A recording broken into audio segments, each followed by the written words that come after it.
I've been working on these 3 different 6-strand braids. Oh boy, have they come out to be really, truly something else. I mean, they are sturdy, they're pliable.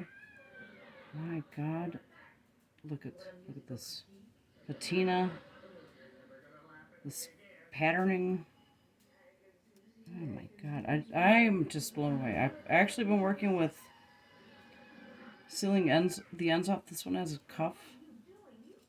You see here, but okay, that's fine. That's all well and good. I've just been working with using soldering for ending these pieces. This is 12 gauge. This is 14 gauge.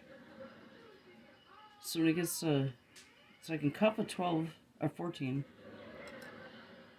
But the 12, not so much. It's not so easy, but it's so beautiful in the end. So I decided to do a 14 gauge, which I could cuff, and I just soldered it. And it is neat. So beautiful.